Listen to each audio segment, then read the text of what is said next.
Zelda has changed recently. Well, recently being 7 years ago. But why did this change happen? And more importantly, how did this change happen? One integral aspect to this change was in 2013, when Nintendo set out to rethink the conventions of Zelda. Series producer Eiji Aonuma stated this philosophy entailed getting away from completing dungeons in a certain order and playing by yourself.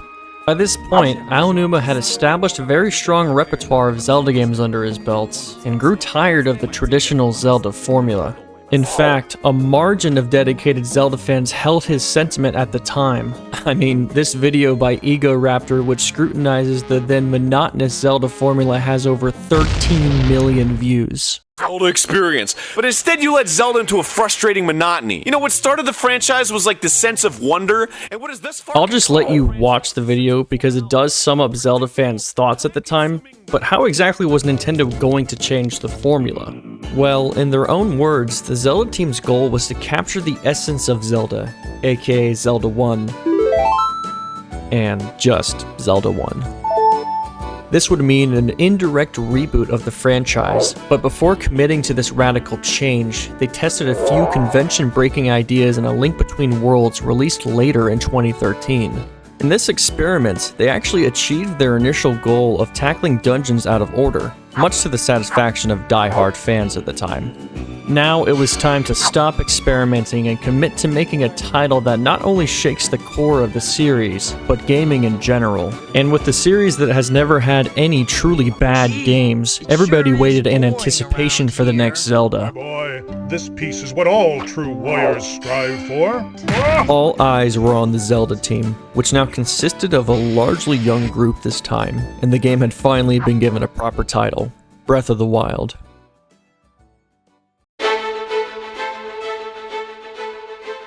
I think it's important to note that, with the exception of Twilight Princess, the Zelda series sales were dwindling since the release of Ocarina of Time leading up to Breath of the Wild.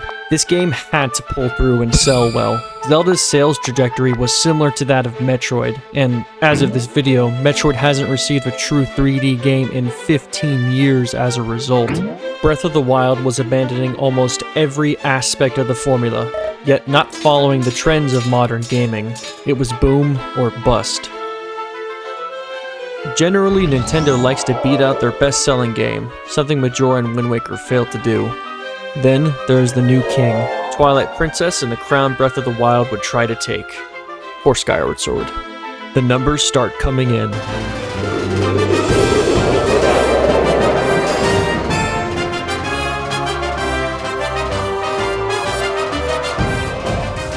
Breath of the Wild sells more than the previous 5 mainline games combined, selling 33 million copies. Old Zelda was dead. Fans and critics fell in love with the new Zelda, and for the first time ever, Zelda beat a Super Mario game in sales on its respective console. 6 years later, in 2023, Nintendo doubles down on this new formula and releases Tears of the Kingdom to more critical and commercial acclaim. So, now that the open-air adventure genre has been mastered, there's absolutely no reason to go back to old Zelda, right? This is exactly what fans wanted, an open world where you can go anywhere at any time, even the final boss. Oppose this to old Zelda, where every area of the game is walled off until you complete tasks the game tells you to do. I mean, it's archaic, right? What purpose did that even serve? Even Aonuma himself recently stated he doesn't understand why you would want to go back to a type of game where you're more limited. 7 years of the open-air formula have already passed. How is the fanbase feeling about this new direction, though?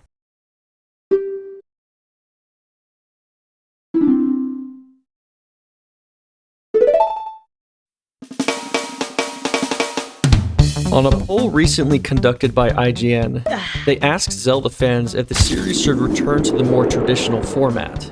With the open-air Zelda fans now vastly outnumbering older fans, I expected a radically different result than this. To ensure the poll didn't have a biased sampling, I asked a similar question to the smartest people on Earth, my viewers. Keep in mind, an extensive majority of my viewers have only played open-air Zelda, yet a slight majority want the next Zelda to be more like Twilight Princess rather than Tears of the Kingdom. At first, these polls confused me, but then I realized why people felt this way. Zelda innovates with practically every new entry, using the base formula as a platform to launch these usually great ideas. But sometimes, an innovation can be so ambitious and time-consuming for the developers, the base formula takes a backseat for the game, and this innovation can unfortunately be relegated to a gimmick. Though not a gimmick, the Fuse and Ultra Hand abilities in Tears of the Kingdom took up such an extensive amount of development time, they couldn't really focus on making any significant changes from Breath of the Wild, and I think this is where the concern for Zelda's direction factors in the previous polls results. Many were upset with how similar Tears of the Kingdom was to Breath of the Wild. So similar, in fact, it used the exact same storytelling beats, characters, progression system, weapons, outfits, and even the exact same overworld. It's kind of crazy. I think it's also the reason why Tears of the Kingdom poses the second lowest Metacritic user score of all mainline home console Zelda games, the lowest being Skyward Sword, and I don't think that's a coincidence. Both Skyward and Tears simplified the base formula they were building on in order to make room for their respective innovations, with the results featuring accessibility issues that can make or break the game for people. These novelties came with a fairly strong learning curve, and even after mastering it, the results can still be finicky. You can actually bypass building completely in Tears with the hover bike, but this nullifies the whole point of, well, the entire game. So what is the solution going forward? I personally think everyone would like to see new and old Zelda uniting formulas so that new Zelda doesn't become too stale. We already know new Zelda allows you to explore any part of the overworld at any time. Old Zelda would initially throw you into this open world, but gate off further areas until you acquired certain items, abilities, or progression checks. This was an intuitive system because it let design story, characters, and complex puzzle design shine while also giving you freedom within the area.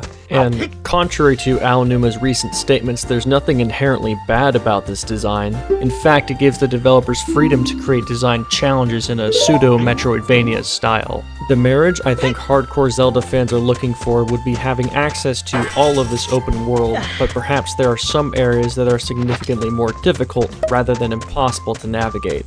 There could be barren cliffs that require frame-perfect inputs to navigate unless you have a hookshot. These are just examples, but ultimately I feel Zelda needs to change again because I would hate for the series to experience the same stagnation felt with the previous formula. Ironically though, it looks like the franchise needs old Zelda to feel fresh again.